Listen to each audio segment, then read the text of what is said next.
በፍቃዱ እንኖራለን እንጂ አስፈቅደን አንኖርም። እርሱ በፈቀደልን እንራመዳለን እንጂ በራሳችን ፍቃድ አንጓዝም። ይህ ማለት ነፃ ፍቃድ አለን፣ ግን ሰው ሆነን የተወለድነው አስፈቅደ ነው ሳይሆን ፈቅዶ ነው ሰው ያደረገን።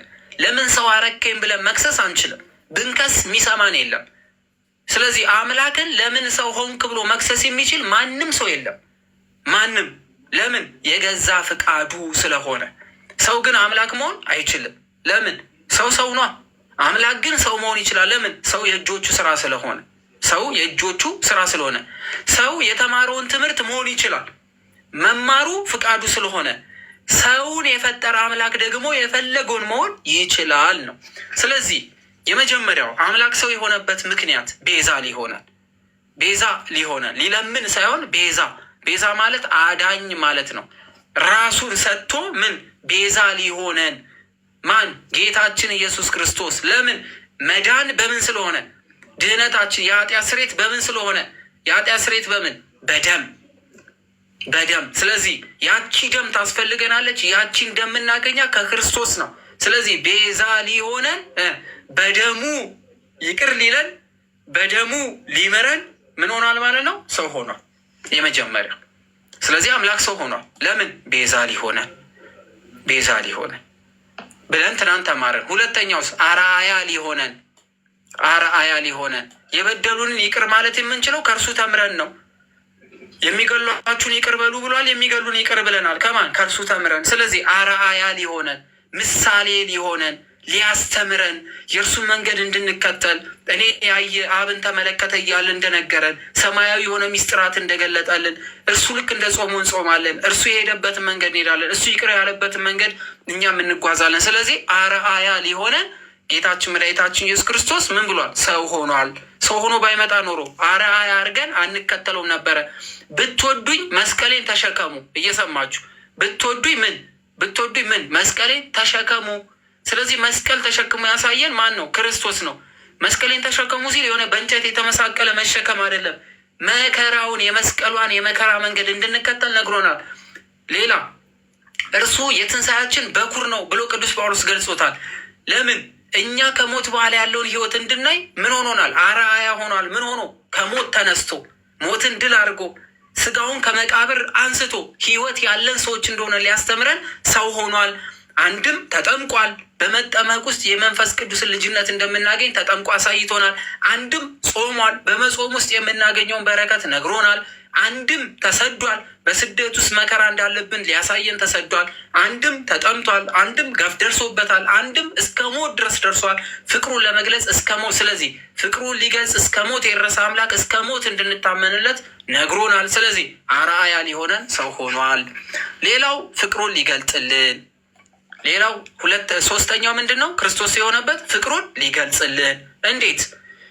አንድያ ልጁን እንዲሁ ዓለሙን ስለወደደ አንድያ የሆነ ልጁን እስከ ሞት ድረስ። እየሰማችሁ? አንድያ የሆነ ልጁን የሰውን ልጅ ከመውደዱ የተነሳ እስከ ሞት ድረስ አሳልፎ ሰጠ አለ። አንድያ ልጁን ማለትም አባታችን አብርሃም አንድያ የሆነውን ልጁን እንደ ዓይን ብሌኑ የሚወደውን ይስሐቅን እግዚአብሔር አምላክን ለመታዘዝ ሲል ቢላን በአንገቱ እንዳሳረፈበት ሁሉ በዛው የአብርሃምን ፍቅር የተመለከተ እግዚአብሔር አምላክ በዛው ልክ አንድያ ልጁን ለሞት አሳልፎ በመስቀል ላይ ሰጥቶታል። ስለዚህ ፍቅሩን ሊገልጽልን አብርሃም ለእግዚአብሔር ያለውን ፍቅር ልጁን ለመሰዋት በማጋደም ቢላ በማንሳት አንገት ላይ አድርጎ እንደገለጠ ሁሉ እግዚአብሔር አምላክ ደግሞ አንድያ ልጁን ወደዚህ ዓለም ልኮ ምን አለ? ፍቅሩን ገለጸልን ማለት ነው። ምን ያህል እንደወደደን አሳየን። ስለዚህ ፍቅሩን ሊገልጽልን፣ ሌላው አምላክ መኖሩን ሊነግረን እግዚአብሔር አብ በሰማይ ሆኖ ምን አለ? ይህ የምወደው ነው ልጄ ነው አለ። ስለዚህ አባትነቱን ነገረን። ኢየሱስ ክርስቶስ የላከኝን የሚቀበል እኔን ይቀበላል፣ እኔን ያየ አብን አይቷል ብሎ አብ የሚባል አባት እንዳለ ገለጠልን። ከዛ ወደ ደግሞ ራሱ ጌታችን ኢየሱስ ክርስቶስ ደግሞ ለሐዋርያት የሚያጽናናው መንፈስ ቅዱስ ከአብ ዘንድ እስከምልክላችሁ ድረስ ከኢየሩሳሌም አትውጡ ብሎ ከአብ የሚወጣ መንፈስ ቅዱስ እንዳለ የሚያጸና እንደሆነ ኃይል እንዳለው ሊገልጽልን መጥቷል ማለት ነው። አምላክ ሰው የሆነው የመጀመሪያው የአምላክን መኖር ሊነግረን፣ ሌላኛው በዚህ በብሉይ ኪዳን ሚስጥረ ስላሴ ስንማር እግዚአብሔር አምላክ አለ ኑ ዓለምን እንደ መልካችን ኑ ሰውን እንደ መልካችን እንደ አምሳላችን እንፍጠር ብሎ ሲናገር ኑ የሚል እንዳለ ኑ የተባሉ ብዙ አካላት እንዳሉ ከአንድ በላይ የሆኑ እንዳሉ ነበረ የምንረዳው። ነገር ግን አብ ወልድ መንፈስ ቅዱስ የሚባል ስም እንዳላቸው አብ አባት እንደሆነ ወልድ ልጅ እንደሆነ መንፈስ ቅዱስ የሚያጸና እንደሆነ አብ አባት እንደሆነ ከአብ መንፈስ ቅዱስ እንደሚወጣ ወልድ ደግሞ ከአብ የተወለደ እንደሆነ የባህሪ ልጁ እንደሆነ አብና ወልድ እኩል እንደሆኑ በስልጣን እንዲሁ ደግሞ መንፈስ ቅዱስ ደግሞ ከአብና ከወልድ ጋር የሚመለክ አምላክ እንደሆነ ያወቅነው በስጋዌ ተገልጦ ነው። በብሉይ ኪዳን የማናውቀውን ስሞች በአብ ስም በወልድ ስም በመንፈስ ቅዱስ ስም አጥምቃችሁ ደቀ መዛሙርት ያድርጉ በማለት አብ ወልድ መንፈስ ቅዱስ የዚህ ዓለም ፈጣሪ መሆኑን ነግሮናል ማለት ነው። ስለዚህ አምላክ መኖሩ ሊነግረን ሰው ሆኖልናል ክርስቶስ። እንቀጥል። የመጨረሻው የሰይጣንን ጥበብ ለመሻር ሰይጣን ዘፍጥረት ምዕራፍ 3 ላይ ስንሄድ በጥበብ የሰው ልጅ ጥሏል። ለምንድነው በጥበብ መጣል የፈለገው? እኔ ጥበበኛ ነኝ፣ እኔ እናንተ ከምታመልኩት አምላክ በላይ ነው ግዝፍና ብሎ ለማሳየት አዳምን በእባብ ውስጥ በመደበቅ እሱ ሰይጣን በወደቀበት አወዳደቅ አዳምና ሔዋንን ፈትኗቸዋል። አዳምና ሔዋንም ተፈትነው ወድቀዋል፣ ከአምላክ ጋር ተጣልተዋል። ነገር ግን የተጣሉት ከልባቸው ሳይሆን ሰይጣን ባሳሰባቸው ሰይጣን ልባቸው ላይ ባስቀመጠው ስህተት ወድቀው ስለነበረና በጥበብ ስለጣላቸው ጌታችን መድኃኒታችን ኢየሱስ ክርስቶስ እግዚአብሔር ወልድ ሰው ሆኖ ተወልዶ ስሙን ኢየሱስ ክርስቶስ በማለት ተናግሮ ኢየሱስ ክርስቶስ የሚለውን ስም ለዓለም ነግሮን ሰው እንደሆነ ሰይጣን እንዲያምን አድርጎት አንዴ ነብይ ነው፣ አንዴ ደግሞ የኤልያስ ነው፣ አንዴ ደግሞ የሆነ ነው እያለ እየተጠራጠረ እንዲሄድ አድርጎት በስተመጨረሻ በመስቀል ላይ ጥበቡን ገልጾለታል ማለት ነው። የእርሱ ጥበብ ከአምላክ ጥበብ የላቀ እንዳልሆነ በጥበብ የጣላቸውን በጥበብ ደግሞ እግዚአብሔር አምላክ ሰማያዊ አድርጎ በዙፋን እንዳስቀመጣቸው ሰይጣን አምላክ ትሆናላችሁ ብሎ ቢያሳስታቸውም ኢየሱስ ክርስቶስ የሰይጣንን ምኞት የአዳምን ደግሞ በመመኘት የወደቀበትን ዘላለማዊ እውነት እንዲሆን በማድረግ ማርያምን ሰማያዊ ንጉሥን የወለደች በማድረግ የሔዋንን ቦታ ሰማያዊ ንግስት በማለት አስቀመጣት። የንጉሱ እናት ተብላ ትጠራለች፣ የአምላክ እናት ተብላ ትጠራለች። ጌታችን ኢየሱስ ክርስቶስ የባሪያውን መልኩ አድርጎ በዙፋን ተቀምጧል። ቀና ብለን ስናየው የአዳምን መልክ እናያለን። ቀና ብለን ስንመለከተው ራሱ ወልድን ደግሞ እንመለከተዋለን ማለት ነው። ስለዚህ ሰይጣን እንዲያፍር አድርጎታል ማለት ነው። ይህን ጥቅስ አለ ዕብራውያን ላይ ማየት ትችላላችሁ። ስለዚህ ትናንትና እስከዚህ ድረስ ነበር የተማርነው። ያው ለማስታወስ ያህል እንዲሆናችሁ ለማስታወስ ያህል እንዲመቻችሁ ነበረ። ስለዚህ ትናንት ያልነበራችሁም የነበራችሁም ቢያንስ የተወሰነ ነገር አይታችኋል ማለት ነው። ተዋህዶ ማለት ምን ማለት ነው ስንል ሁለት ነገሮች ምን ሆኑ አንድ ላይ ሆኑ የሚል ትምህርት አለው። ነገር ግን ይህ የኦርቶዶክስ ተዋህዶ ሁለት ነገሮች ተደበላለቁ፣ ሁለት ነገሮች ተጠፋፉ፣ አንዱ አንዱን አሸነፈው የሚባል ትምህርት የላትም። በተዋህዶ ዓለም ከሚረዳው የተዋህዶ ሀሳብ የተለየ ተዋህዶ ነው ቤተክርስቲያን ያላት። ሚስጥረ ስላሴ ላይ ስናይ 3-1-1-3 የሚለውን ትምህርት ዓለም ከሚረዳው ውጭ የተለየ አምላካዊ ስራ እንደሆነ ለማሳየት ምንም ቢደመር ቢቀንስ በምድር ፊዚክስ እና ማትስ የማይመጣ ግን ደግሞ ሰማያዊ በሆነ መረዳት ወይም ሰማያዊ በሆነ የእግዚአብሔር ልዕልና ሊሆን የሚችል መሆኑን ተረድተን መጠናል። አሁን ደግሞ ያለመደበላለቅ ያለመጠፋፋት አንዱ አንዱን ሳያሸንፈው አንዱ በአንዱ ላይ ሳይበረታ አንዱ አንዱን ሳይቀይረው በተአቅቦ በተዋህዶ ብለን እንጠራዋለን። ምን ማለት ነው? መጀመሪያ ሲጀመር ምንና ምንድን ናቸው የተዋሃዱት? በመኖርስ የትኛው ይቀድማል የሚለው እንመለከታለን። እንቀጥል። የመጀመሪያው መለኮት የሚባል ነገር ይቀድማል። በተዋህዶ ላይ ለመተንተን እንኳን ስንነሳ ለምሳሌ ሁለት ባህሪ ያስትሉ ምንድን ነው ሲባል አንደኛው ሰው አንደኛው መለኮት ተብሎ አይጀመርም። ስንማር በጣም መጠንቀቅ ያለብን አንዱ ሰውነት አንዱ መለኮት ተብሎ አይጀመርም። ሲጀመር መለኮትን ነው ማብራራት የምንጀምረው። ለምን?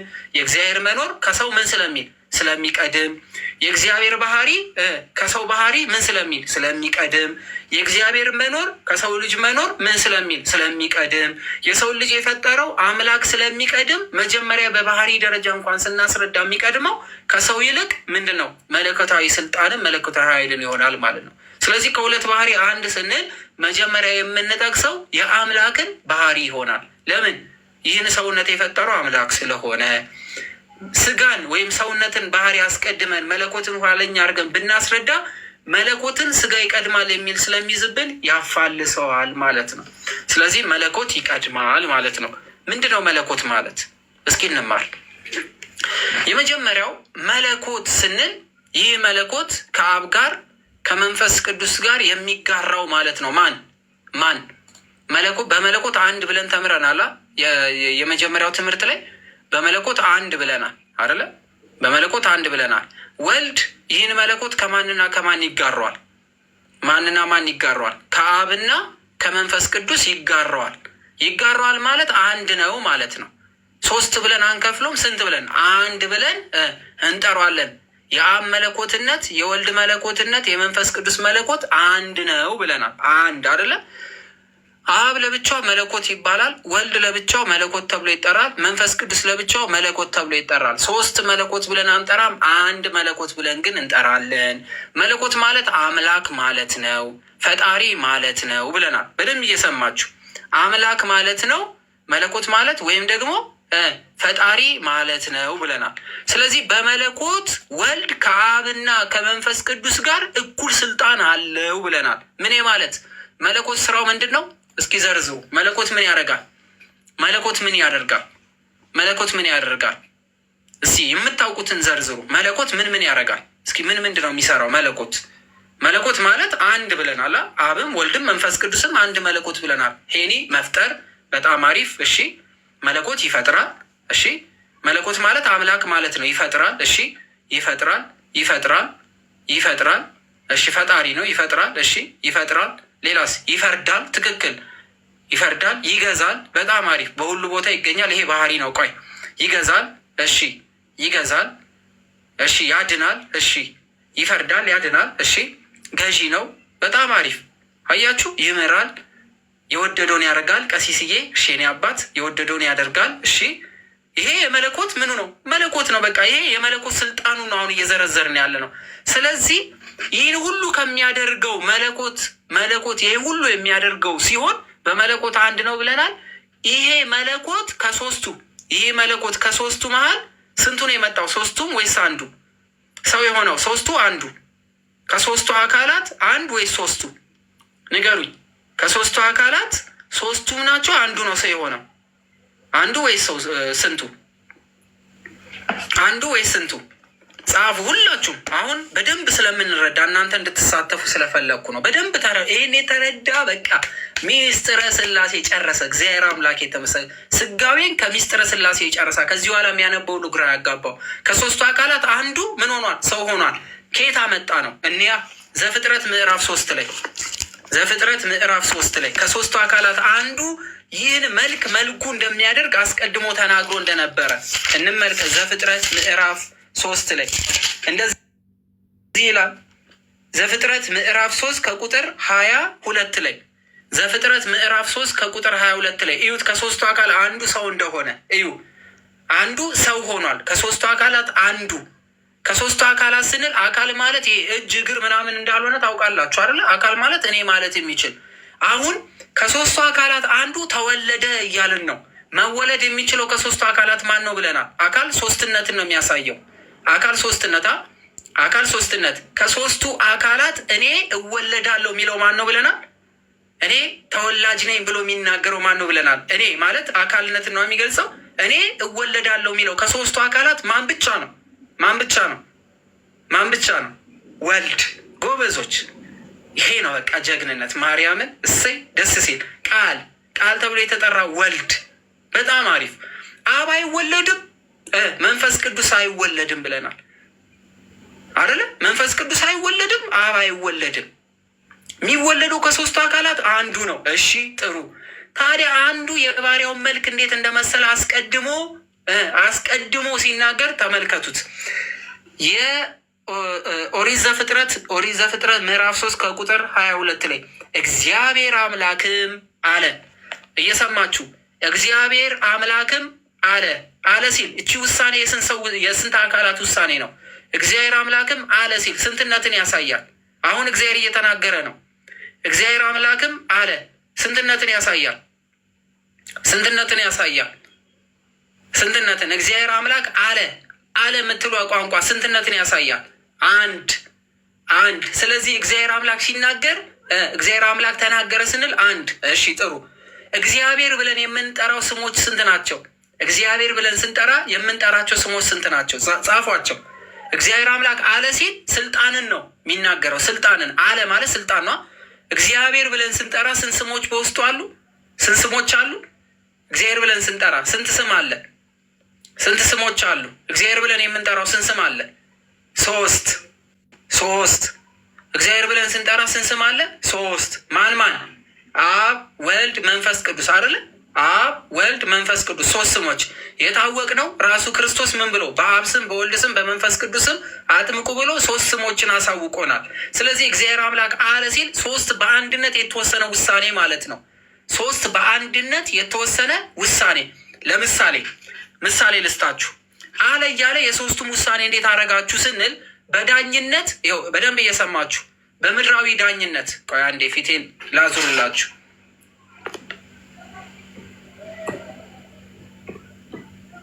ኦኬ፣ አያዞርም። እሺ፣ በምድራዊ ዳኝነት 3 ዳኞች ቢቀመጡ ውሳኔ የሚሰጠው ማን ነው? መሀል ያለው ዳር ያለው ወይንስ በቀኝ ያለው? ውሳኔ የሚሰጠው ማን ነው? ውሳኔ የሚሰጠው ዳር ያለው ወይንስ በቀኝ ያለው ወይንስ መሀል ያለው? ውሳኔ የሚሰጠው መሀል ያለው ለብቻው መወሰን ይችላል? መሀል ያለው ለብቻው መወሰን ይችላል? መሀል ያለው ውሳኔው ለብቻው መወሰን ይችላል?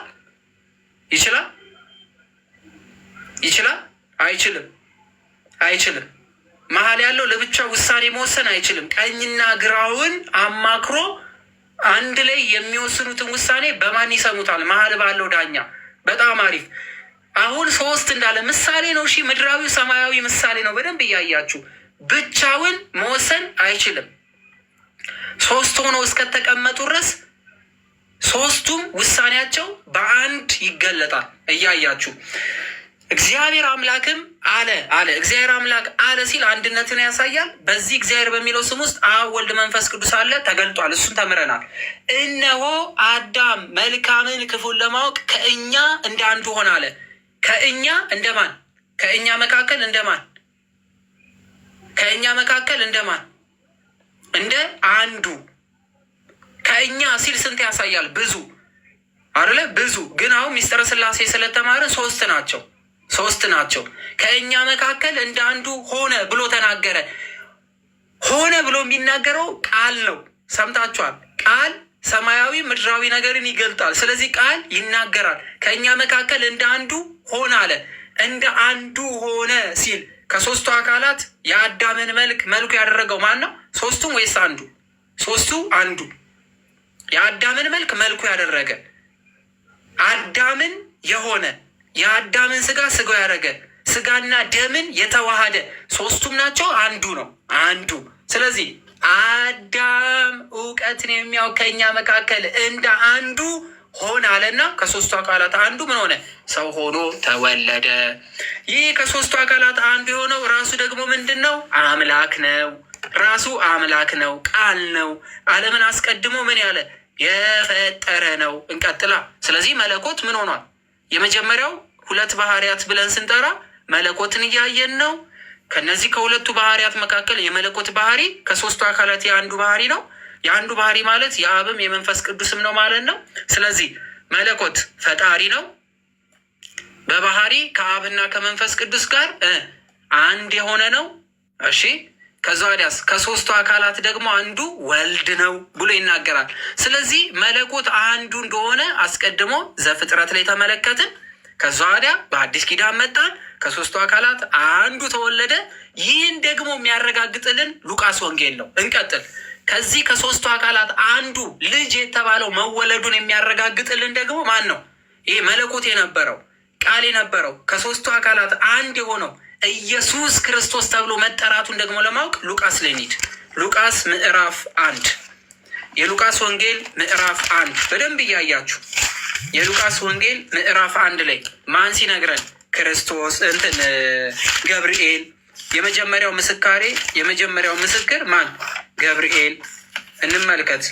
ሉቃስ ምዕራፍ 1 ከቁጥር ምዕራፍ 1 ከቁጥር 26 ጀምሮ እንመልከተው። በደንብ እየተከታተላችሁ ከ3ቱ አካላት አንዱ መወለዱ አንዱ እንደተወለደ እዩት። ግን እግዚአብሔር አለ ሲል የ3ቱም ውሳኔ አንድ ላይ ሆኖ መነገሩን የምናውቀው እመቤታችን ስትጸንስ ወይም ደግሞ ገብርኤልን እንደ ቃሌ ይሁንልኝ ስትል 3ቱም በአንድነት ከእመቤታችን ጋር መገኘት አለባቸው። ለምን? አንዱ አካል ሰው ይሆናል። ከሶስቱ አካላት ግን ሶስቱም ግን የእመቤታችን ጽንሰቷ ላይ አብሮ መጋራት አለባቸው። እንስማ። አንዱ ብቻ ተነጥሎ መጥቶ ሰው ነው የሆነው ወይስ በአንድነት እግዚአብሔር አለ የሚለውን አሁን በተግባር እናየዋለን። እንመልከት። እንደዚህ ይላል። በስድስተኛው ወር መልአኩ ገብርኤል ከእግዚአብሔር ዘንድ ስሟ ናዝሬት ወደምትባለው ወደ አንዲት የገሊላ ከተማ ከዳዊት ወገን ለሚሆን ዮሴፍ ለሚባል ሰው ወደ ታጨችው ወደ አንዲት ድንግል ተላከ። ከማን ዘንድ? ከእግዚአብሔር ዘንድ። ለምን? እግዚአብሔር አስቀድሞም ብሏል። እግዚአብሔርም አለ የሚለውን ቃል እንዳትረሷት። እግዚአብሔርም አለ የሚለውን እንዳትረሱ። ወይል ስለዚህ መልአኩ ገብርኤል ከማን ተላከ? ከእግዚአብሔር። አሁን እግዚአብሔር የሚለው አንድነትን በሶስትነት የያዘ ስም ነው ብለናል። አንድነት ስንል ፍቃድን፣ ስልጣንን እግዚአብሔር በማለት በአንድነት እንገልጸዋለን። እግዚአብሔር በሚለው ውስጥ አብ፣ ወልድ፣ መንፈስ ቅዱስ እንዳሉ እናውቃለን። አንድነት በሶስትነት፣ ሶስትነት በአንድነት የያዘ ስም እግዚአብሔር ይላል። ስልጣንን፣ መለኮትን፣ ባህሪን የሚያሳይ ስም ስለሆነ እንቀጥል። እግዚአብሔር አምላክ አለ። ስለዚህ እዚህ ጋር ሲመጣ ገብርኤል ምን አለ? እግዚአብሔር አምላክ ዘንድ ተልኮ መጣ። ላኪው ማን ነው? አስቀድሞ አለ የተባለው እግዚአብሔር አምላክ አሁን ማንን ላከ? ጊዜው ሲደርስ ገብርኤልን ላከ። እሺ ጥሩ። ስለዚህ እግዚአብሔር አምላክ አሁን ገብርኤልን ልኳል። ምስራቹን በገብርኤል በኩል ለማን? ለማርያም ሊነግራት ይላክ እንጂ ግን እግዚአብሔር አምላክ ብለን የጠራ ነው። ሶስቱም አካላት ከሶስቱ አካላት አንዱ ሰው ሲሆን ፍቃድ ሊኖር ይገባል። በፍቃድ አንድ ስላለን ተነጥሎ አንዱ ለብቻው መምጣት አይችልም፣ አንዱ መቅረት አይችልም። ለምን? ሚስጥረ ስላሴን ስንማማር አንድ ነገር ተማብረን ነበር። ትዝ ካላችሁ አይበላለጥም፣ አይተናነስም፣ አንዱ ጋር አይነጣጠልም የሚል ትምህርት ተምረን ነበረ። ትዝ ይላችኋል። ከተስማማችሁ አንድ ቁጥር መነጣጠል የለም በስላሴ በምንም ስራ ላይ ሰውን በማዳን ውስጥ፣ ሰውን በመፍጠር ውስጥ፣ የሰው ልጅ ወደዚህ ዓለም በመላክ ውስጥ በምንም ተአምር እንደማይነጣጠሉ ተምረናል። አሁን እኔዋ በአዲስ ኪዳን ልናየው ነው። ይነጣጠላሉ? አይነጣጠሉም? አብ አስገድዶ ወልድን ልኮት ነው ሌሎች ወንድሞቻችን እንደሚሉት ወይንስ አብም ወልድም መንፈስ ቅዱስም ከእመቤታችን ጋር ነበሩ? እንመልከት። መልአኩም ወደ እርሷ ገብቶ ደስ ያለች ጸጋንም የተመላሽ ሆይ ደስ ይበልሽ፣ እግዚአብሔር ከአንቺ ጋር ነው አላት። አሁንም ማን ነው? አስቀድሞ እግዚአብሔር አለ ብሎ የተናገረው ይህ እግዚአብሔር አምላክ አሁን ከማን ጋር ነው ያለው? ከማርያም ጋር አለ። ደስ አይልም? ጸንሳ ወይስ ሳትጸንስ? ስለ ጸነሰች ነው እግዚአብሔር ከእሷ ጋር የሆነው? ሳትጸንስ በፊት ነው እግዚአብሔር ከእሷ ጋር የነበረው? ሳትጸንስ በፊት ማን? እግዚአብሔር ከማን ጋር? ከማርያም ጋር ነበረ። ማን ነው የሚለው? ገብርኤል። ሳትጸንስ መጀመሪያውኑ ምን ያለች ነው? የተመረጠች። ለምን? የምትጠበቅ። ለምን? አምላክ ማደሪያው ትሆን ዘንድ የፈለጋት። ለምን? ከሴቶች ሁሉ የተለየች። ለምን? እግዚአብሔር አምላክ ንጽሕት ማደሪያ ትሆኖ ዘንድ አስቀድሞ ያዘጋጃት፣ ለሰው ልጆች ሁሉ የመዳን ምክንያት ትሆን ዘንድ የተዘጋጀች ስለሆነች። ለሰው ልጆች ሞት ምክንያት የሆነች ያቺ ዕፀ በለስ አንዴ ተጎርሳ ዘላለማዊ ሞት አምጥታ ነበረ።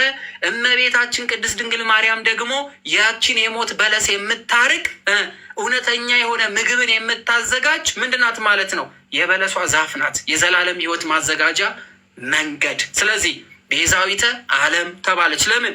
መከራውን፣ ስቃዩን፣ ስደቱን፣ የሚመጣባትን ነገር ሁሉ የምትሸከም ራሷን ከአጠገቧ ካሉ ሴቶች ሁሉ ነጥላ ለእግዚአብሔር ማደሪያ ትሆን ዘንድ ተመርጣ የተቀመጠች የሔዋን እርግማን ያላገኛት፣ የአዳም እርግማን ያላገኛት፣ እግዚአብሔር አምላክ ማደሪያው ዙፋኑ ትሆን ዘንድ መርጦ ያስቀመጣት ናት። ስለዚህ ገብርኤል ምን አለ? እግዚአብሔር ከአንቺ ጋር ነው አላት። እግዚአብሔር ከእሷ ጋር ከሆነ ማንም ሊነጥላት አይችልም። ትምህርታችን ሚስጥረ ስጋዌ ነው። የመጀመሪያው ሚስጥረ ስጋዌ እየተማርን ነው በአዲስ ኪዳን። መነሻችን ዘፍጥረት ምዕራፍ 3 ነው። ተከታተሉት። ከዛ ወዲያ እግዚአብሔር ከአንቺ ጋር ነው ካላት በኋላ ከሴቶች ተለይተሽ አንቺ የተባረክሽ ነሽ አላት። ለምን? ማደሪያቶን መርጧት አላ። ብዙ የተባረኩ ሴቶች አሉ። ብዙዎች በብሉይ ኪዳን ቅድስት የተባሉ አሉ፣ ንጽሕት የተባሉ አሉ፣ ስም የተሰጣቸው አሉ። እመቤታችን ግን ከነዛ ሁሉ የተለየች ሆነች። ለምን? ሰማያዊ ንጉሥ ወልዳ ሰማያዊት ንግሥት ስለምትሆን፣ ሰማያዊ የሆነ ሕይወት የሚሰጥን አምላክን ወልዳ ሰማያዊ የሆነ የመድኃኒት አስገኚ ስለምትሆን፣ ስለዚህ የተለየሽ ነሽ አላት። እርሷም ባየችው ጊዜ ከአነጋገሩ የተነሳ ደነገጠች። ይህ እንዴት ያለ ሰላምታ ነው ብላ አሰበች። መልአኩም እንዲህ አላት፣ ማርያም ሆይ በእግዚአብሔር ዘንድ ባለሟልነትን አግኝተሻልና አትፍሪ። በማን ዘንድ? በእግዚአብሔር ዘንድ። እግዚአብሔር የመረጠው ማዋረድ የሚችል ማንም የለም። እግዚአብሔር መረጣት። ባለሟልነትን አግኝተሻል አትፍሪ አላት። ከማን? ዓለምን ከፈጠረ ከእግዚአብሔር አምላክ። ከሁሉ ተለይታ በምድር ካሉ ሴቶች ሁሉ ተለይታ አንቺ የተመረጥሽ ነት አላት። እሺ እነሆ ትጸንሻለሽ አላት፣ ወንድ ልጅም ትወልጃለሽ። ስለዚህ ወንድ ልጅ ትወልጃለሽ ተባለች። የሚወለደው ማን ነው? ከሶስቱ አካላት ማን ነው? ቅድም ምን ብለናል? ከሶስቱ አካላት እንደ አንዱ ይሆናል ብለናል። ከሶስቱ አካላት አንዱ እኛን ይሆናል። ስለዚህ ከሶስቱ አካላት መሀል ምን ወንድ ልጅ ትወልጃለሽ አላት። እሺ ከእግዚአብሔር ዘንድ ባለሟልነትን አግኝተሻል ሲል አብን ባለሟል ብሎ ጠራው። ለምን?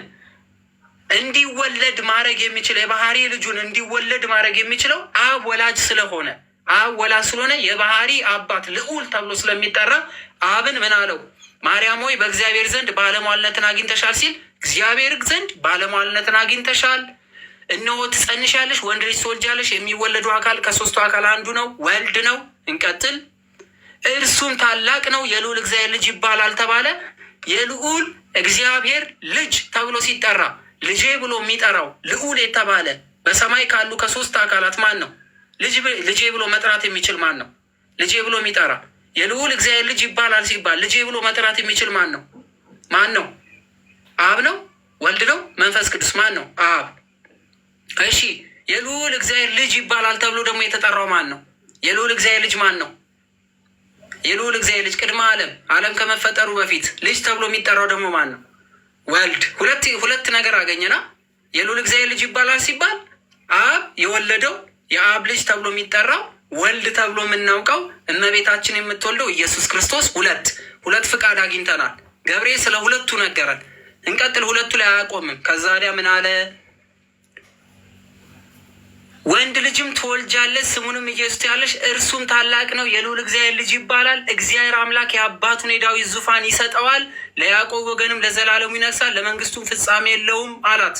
ከዛስ ይህ እንዴት ይሆንልኛል አለች። ደግሞ አሁን ምን አለች? ይህ እንዴት ይሆንልኛል አለችው። መልአኩ መልሶ እንዲህ አላት፣ መንፈስ ቅዱስ ያድርብሻል አላት።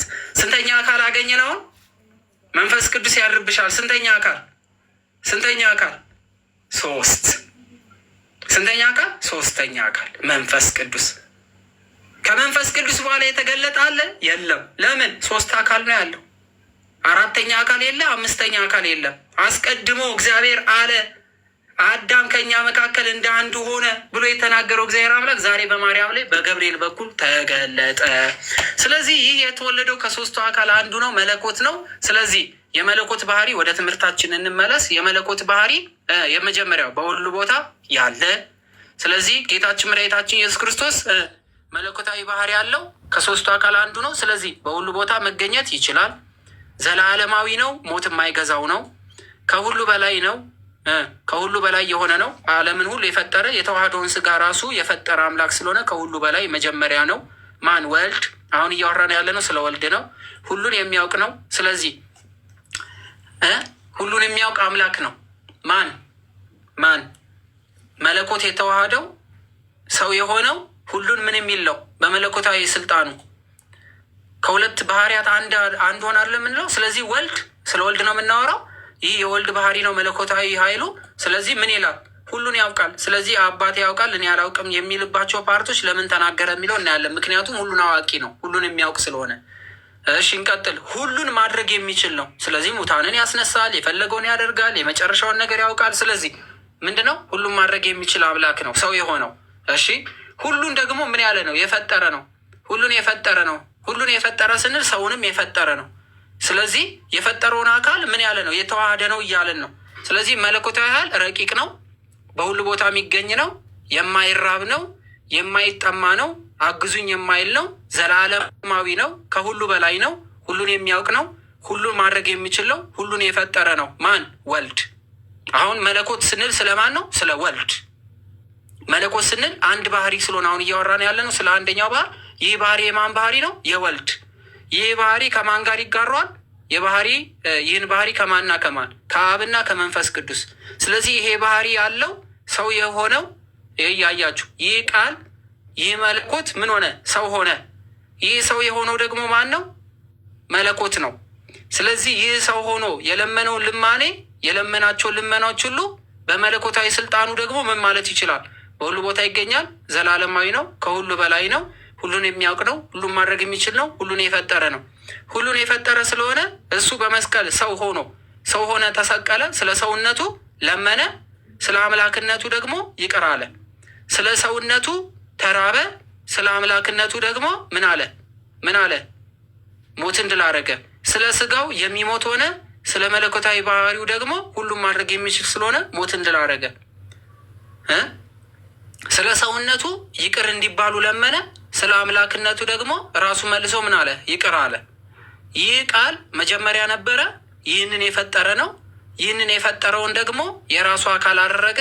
ይህ ደካማ ሲሆን በመለኮታዊ ኃይል ያገኘ ሆነ። ይህ ደግሞ ዘላለማዊ ሕይወት የሚሰጥ ሆነ። በዚህ ምክንያት ይህ ደግሞ ሞት ተቆጠረለት። በዚህ ምክንያት ለምን? መለኮት ምን ሆኗልና? ሰው ሆኗል። ሰው ደግሞ ምን ሆኗል? አምላክ ሆኗልና። የሰውነት ባህሪ ምንድን ነው? ስጋ ነው። ከአፈር፣ ከንፋስ፣ ከእሳት፣ ከውሃ የተሰራ ሲሆን ነፍስ ደግሞ ለባዊት፣ ነባቢት ሕያዊት ሆናለች። እንደ መልካችን እንፍጠር ሲል እግዚአብሔር አምላክ በነፍስ ባህሪ ምክንያት አምላክን መስሏል። አስቀድሞ ሲፈጠር ለባዊት ነው። እግዚአብሔር አምላክ ያስባል፣ ሰው ልጅም የሚያስብ ሆኗል። እግዚአብሔር አምላክ የሚናገር ነው፣ የሰው ልጅ የሚናገር ነው። እግዚአብሔር አምላክ ዘላለማዊ ነው፣ የሰው ልጅም ዘላለማዊ ነው። ስለዚህ እንደ መልክ እንደ ባህሪ በማን ምክንያት? በነፍስ ምክንያት እግዚአብሔር አምላክን መስለናል። እግዚአብሔር አምላክ ደግሞ በነፍስ ባህሪ ይመስለን ነበረ። ከሶስቱ አካል ደግሞ አንዱ አካል የስጋን ባህሪ ደግሞ ወሰደ። የስጋ ባህሪ ደግሞ ምንድን ነው? ከአፈር፣ ከንፋስ፣ ከእሳት፣ ከውሃ የተሰራ ነው። ስለዚህ ከአፈር፣ ከንፋስ፣ ከእሳት የተሰራ ስለሆነ የባህሪያውን መልኩ አደረገ አለ።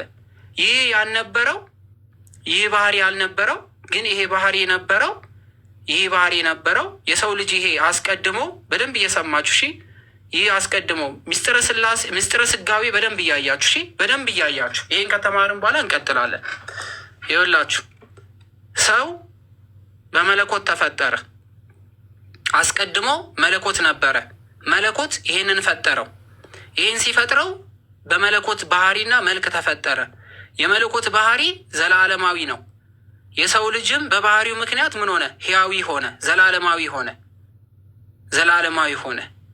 እግዚአብሔር አምላክ ይናገራል። የሰው ልጅ በነፍሱ ምክንያት የሚያውቅ ሆነ። እግዚአብሔር አምላክ ለባዊ ነው።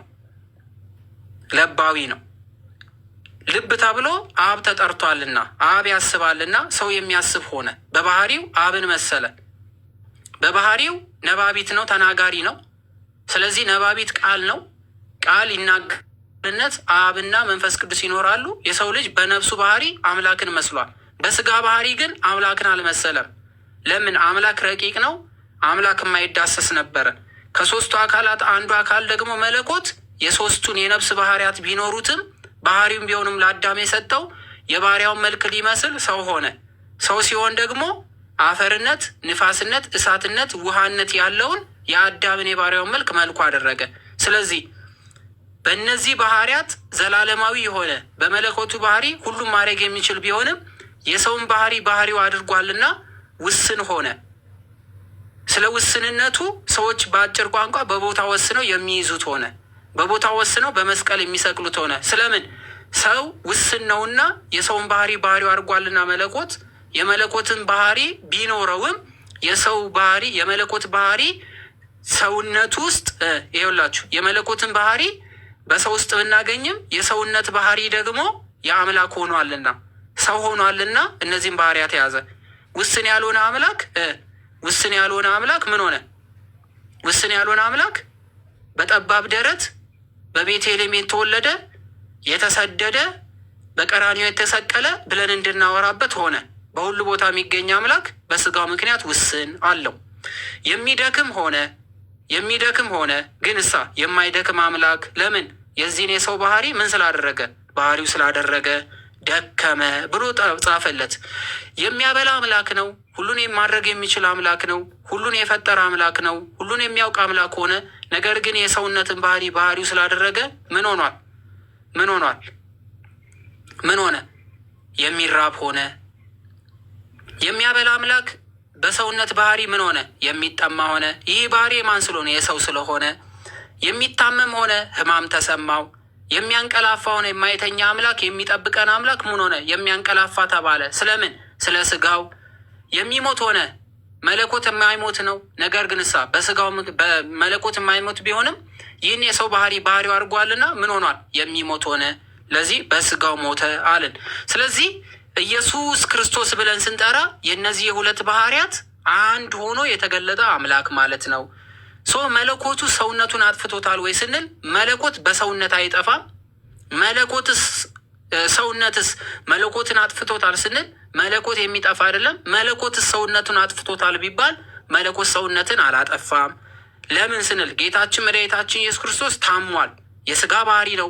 መለኮት ቢሆንም መለኮታዊ ኃይል አለኝ ብሎ የስጋን ባህሪ አልለወጠውምና ያለመለወጥ ያለመደራረብ የሚሉትን ስለምናይ ማለት ነው። መለኮት ፈጣሪ ቢሆንም እንደ ፍጡር ግን ምን ሆኗል? ተቆጥሯል። እንደ ፍጡር ምን ሆኗል? ተቆጥሯል። ከማርያም ተወለደ፣ ይህ ሰው አይደለም ወይ ብለው እንዲናገሩበት ሆኗል። ለምን?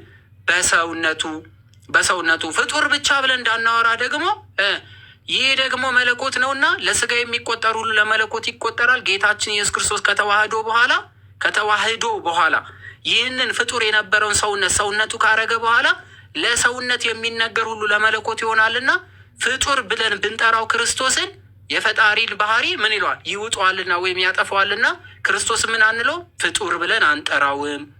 ክርስቶስን ለምን ፍጡር ካልን የስጋን ባህሪ ብቻ ስለምናወራ መለኮትን ስለምንነጥል።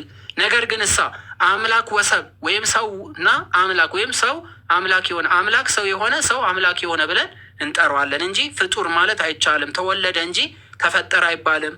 ስለ ሰውነቱ ብለን መለኮትን የተዋህዶን ክርስቶስን ተፈጠረ ብንለው ሰውነቱን ስንናገር መለኮቱን ዝቅ እናደርገዋለንና መለኮታዊ ባህሪውን ኤክስ ስለምናደርገው ኢየሱስ ክርስቶስን ፍጡር ብሎ የሚጠራ ሰው ካለ መለኮታዊ ባህሪውን ያጠፈዋል ማለት ነው። ሳያውቅ ያጠፈዋል። ስለዚህ ኢየሱስ ከሰውነትም በላይ ነው። ለምን? መለኮት ምን ብሎታልና? አክብሮታልና። ማርያምን ፈጣሪ ማለት አንችልም። ለምን ስንል እሷ ሰው ብቻ ናት እንጂ መለኮት የተዋሃዳት አይደለችምና ሰው ብቻ ስለሆነች ፍጡር ብለን እንጠራለን። ኢየሱስ ክርስቶስ ግን ፍጡር የነበረውን አስቀድሞ የፈጠረውን ይህንን ሰውነት የራሱ ገንዘቡ አድርጎታልና ከማርያም ቢነሳውም ያ ስጋ የአምላክ ስጋ ተብሎ ይጠራልና አምላክ ነውና ኢየሱስ ክርስቶስ መለኮት ነውና ሰውነቱን ብቻ አስበን ፍጡር ነው ካልን መለኮቱን ኤክስ ያደርጓል። ወይም ፍጡርነቱ የፍጡርን ስጋ መውሰዱ መለኮታዊ ባህሪውን አጠፋው ማለት ነው። ስለዚህ ለኢየሱስ ክርስቶስ ፍጡር ተብሎ አይነገርም። ለዚህ ነው በጸሎተ ሃይማኖት ላይ ወይም ደግሞ በሃይማኖት ጸሎት ላይ የተወለደ እንጂ ያልተፈጠረ ብሎ አባቶቻችን ያስቀመጡት። ተፈጠረ ብንል ኖሮ አምላክ ምን ሆኗል ማለት ነው? ፈጣሪ አለው እያልን ነው። ታዲያ ይህንን ትምህርት እንደዚህ ከሆነ አምላኬ ወደ አምላካቸው አለ ምንድን ነው ስንል አምላኬ ብሎ ሲል በመለኮታዊ ስልጣን በመፍጠር ከአብና ከመንፈስ ቅዱስ ጋር እኩል ነው። አምላክ ያለው ስለ ሰውነቱ ሲሆን ይህ ራሱ የተዋህደው ሰውነት እሱ የፈጠረው ነው እና አምላኬ ብሎ ቢጠራም በአምላክነት ግን ከአብና ከመንፈስ ቅዱስ ጋር እኩል ስልጣን ስላለው ይህ የተዋህደው ሰውነት አምላክ አለኝ ብሎ የሚሰግድ አይሆንም። ለምን አምላክ ያለ ስል ስለተዋህደው ሰውነት አምላክ ያለ ስለተዋህደው ሰውነቱ፣ ስለ አምላክነቱስ ለተዋህደው ስጋው በራሱ እሱ ምንድን ነው ማለት ነው? አምላኩ ነው። ምክንያቱስ ፈጥሮታልና። ስለዚህ አምላኬ ቢል ሰማያዊ ባህሪው ወይም ደግሞ ልዕልናውን ሲናገር ከአብና ከወልድ ጋር እኩል ምን ያደረገ የፈጠረውን ሰውነቱ አድርጎታልና ስለ ሰውነቱ አምላኬ ቢልም መልሶ ግን ስለ መለኮቱ ደግሞ በዛ ስጋ ላይ ራሱ አምላክ ነው ማለት ነው። ስለዚህ ለአምላክ አምላክ የለውም። ስለዚህ ወደ አምላኬ ብሎ ነጥሎ ወደ አምላካችን ብሎ የተናገረው ለምንድን ነው ስንል ይህ ስጋ እኛ የያዝነው ስጋ ቢሆንም ኢየሱስ ክርስቶስ ከያዘው ስጋ ግን አንድ አድርጎ ደምሮ ማውራት ኤክስ ያስደርጋል። ለምን ኢየሱስ ክርስቶስ የያዘውን ስጋ የእኛን ስጋ እኛ የተወለድንበትም ስጋ ቢሆን የእኛ ስጋ መለኮት ያልተዋሃደው ስጋ ነው። የክርስቶስ ስጋ ግን መለኮት የተዋሃደው ስጋ ነው እና የኢየሱስ ክርስቶስ ስጋ ሕይወት የሚሰጥ የኢየሱስ ክርስቶስ ስጋ ዘላለማዊነት ያለው የኢየሱስ ክርስቶስ ሥጋ ኃጢአትን ይቅር የሚል ንጹሕ መስዋዕት ሆኖ ቀረበ። ለምን? የይስሐቅ ሥጋ ከኢየሱስ ክርስቶስ ሥጋ ጋር አንድ ቢሆንም የይስሐቅ ሥጋ ዘላለማዊት መስጠት ያልቻለው መለኮትን የተዋሃደ ስላልነበረ፣ ስለዚህ ስለ መለኮቱ ይህ ሥጋ አምላክ ሆኗል፣ ፍጹም ሆኗል። ስለዚህ ይህን ሥጋ የወደደ የመረጠ ይህ ከአዳም ጀምሮ የነበረውን ሥጋ ወዶ ራሱ የፈጠረውን ሥጋ የራሱ ያደረገ አምላክ በመስቀል ተሰቀለ።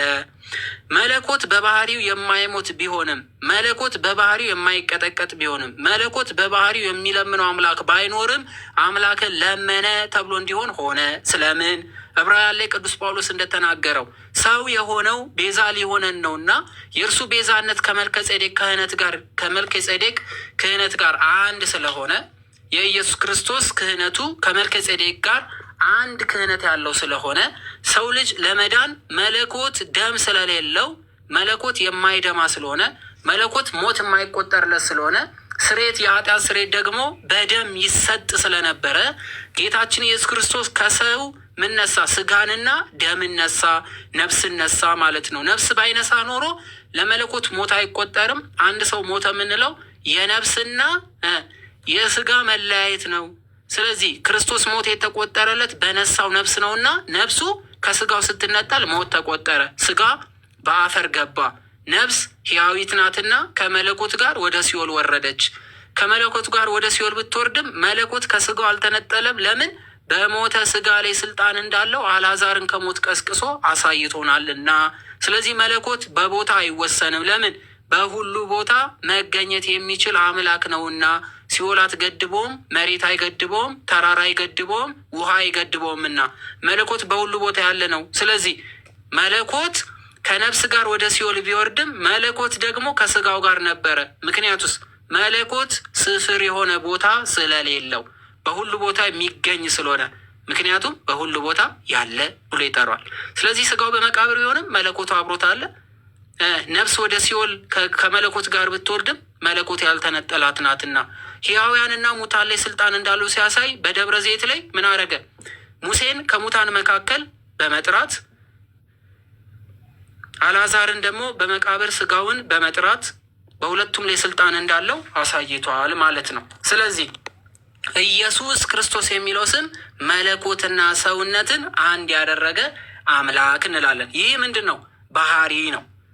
በባህሪ ብቻ አይደለም። ከሁለት ባህሪ አንድ ብቻ ሳይሆን የምንለው ከሁለት አካል አንድ ብለን ነው ኢየሱስ ክርስቶስን የምንጠራው። ምንድን ነው አካል ማለት? ምንድን ነው አካል ማለት? እሺ እንሂድ። አካል ማለት ይሄ ነው።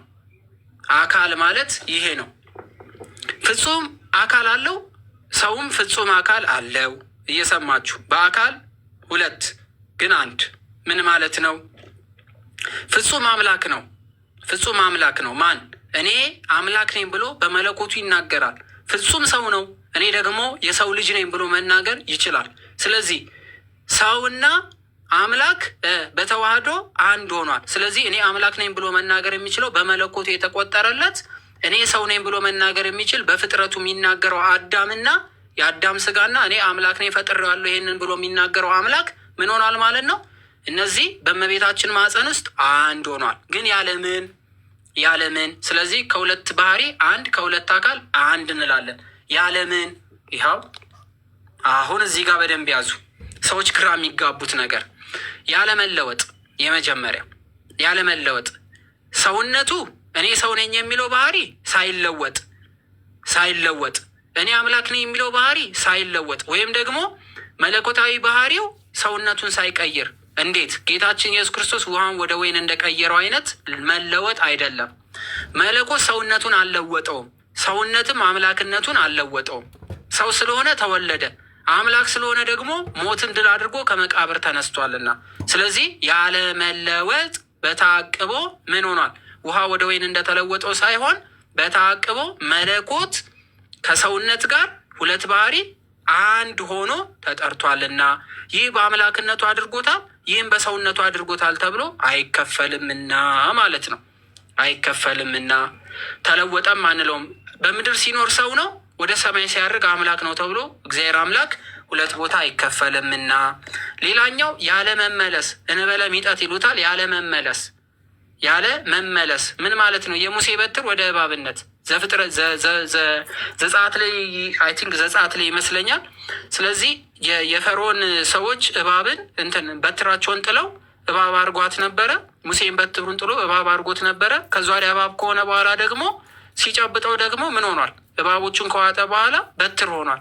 ስለዚህ የክርስቶስ ሰውነትና የክርስቶስ አምላክነት ሲነገር በምድር ሲኖር ሰው ነበረ። ከዛ ወዲያ መጀመሪያ ሲመጣ አምላክ ነበረ፣ በምድር ሲኖር ሰው ነበረ። ወደ ላይ ሲያደርግ እግዚአብሔር ብቻ ሆኖ ሄደ ተብሎ ልክ እንደ ሙሴ በትር የመለዋወጥ ባህሪ የለውም። እግዚአብሔር አምላክ የማይለዋወጥ አምላክ ስለሆነ ስለዚህ የሙሴ በትር ምሳሌ አድርጎ ያስቀመጠው ያለመለወጥ፣ ያለመመለስ ወይም ደግሞ ያለመመለስ መጀመሪያ ወደ ነበረበት ያለመመለስ። ስለዚህ ይሄ የሚያሳየው ምንድን ነው? ጌታችን ኢየሱስ ክርስቶስ ወደ ሰማይ ሲያርግ መለኮታዊ ባህሪ ከሰውነት ጋር ሳይተው ነው የሄደው፣ በተዋህዶ ማለት ነው። ሌላው ያለመቀላቀል ነው። ወተትና ውሃ ደበላልቀን መለየት እንደማንችለው ሁሉ አይደለም። ዘንበለ ቱሳሄ ብሎ ያስቀምጣል። ያለመቀላቀል አንዱ ጋር ሳይቀላቀል ከአንዱ ጋር እንዲህ ሚክስ ሳይሆን ከሁለት ባህሪ አንድ ብለን ይህ እንዴት ይሆናል ሲባል ለአምላክ ይሆናል፣ ለአምላክ ይቻላል። ያለ መቀላቀል ምን ሆኖ ወተትና ውሃ እንደሚቀላቀሉት ተቀላቀሉ ብሎ ለተዋህዶ መንገር አይቻልም። ያለ ማህደር ዳዊትና ማህደር ወይም ደግሞ የሆነ የጸሎት መጽሐፍ የሆነ ክዳን ውስጥ እንደመክተት የሆነ ደብተር ቦርሳ ውስጥ እንደመክተት ከዛ ወዲያ ከቦርሳው ነጥለን እንደምናወጣው አይነት አይደለም። አምላክ ሰውነት ውስጥ ገባ ብሎ የሚያስቡ ሰዎች አለ። እንደዚህ አይነት የሚባል ነገር የላትም ቤተክርስቲያን። ያለ ማህደር አንዱ ሳያድር አንዱ ላይ ሳይገባበት በምን በተዋህዶ በማለት ዳዊትና ማህደሩ እንደሚገቡት አይደለም። ስለ ስጋና ስለ መለኮት ስናወራ ማለት ነው። ሌላው ያለ መደራረብ ልብስ በልብስ ላይ ይደረባል። ስለዚህ መለኮት ሰውነት ላይ መጥቶ ተደርቦ አይደለም፣ ወይም ሰውነት መለኮት ላይ ተደርቦ አይደለም። ስለዚህ ያለ መደራረብ እኔ እበልጣለሁ ወይ እኔ እንደዚህ ነኝ የሆነ ሰዓት ላይ አውልቆ የሚጣል አይነት ተደረበ የሚል ሰው ካለ ጌታችን ኢየሱስ ክርስቶስ ወደ ሰማይ ሲነሳ ወይም ወደ ሰማይ ሲያርግ ሰውነቱ መሬት ትቶት ነበር የሚሄደው። ምክንያቱም መለኮቱ ነው የመጣው፣ የሚፈልገውን ነገር አድርጎ ሲሄድ በመለኮቱ ብቻ ነው የሄደው የሚለውን ምሳቤ ይወስድ ነበር። ስለዚህ ያለመደራረብ ይሆናል ማለት ነው። ሌላው ያለመለየት ለምሳሌ አንድ ሰው ሲሞት ስጋው ወደ አፈር ይገባል፣ ነፍሱ ወደ እግዚአብሔር ትሄዳለች። የክርስቶስ ግን መለኮታዊና ስጋዊ ባህሪ ግን ልክ እንደ ስጋና እንደ ነፍስ አይደለም። ልክ ሲሞት ስጋው ብቻ ሞተ አምላክ አልሞተልንም ተብሎ የማይነገርበት ወይም ደግሞ ሲነሳ መለኮት ብቻ ተነሳ ስጋው ግን ቀረ ምናምን ተብሎ የማይገለጽ ያለመለያየት። ስለዚህ አምላክ ሞተልን ብለን ስንናገር ሞተ ስንል በስጋ ምክንያት ሞተ ብለን እናገራለን።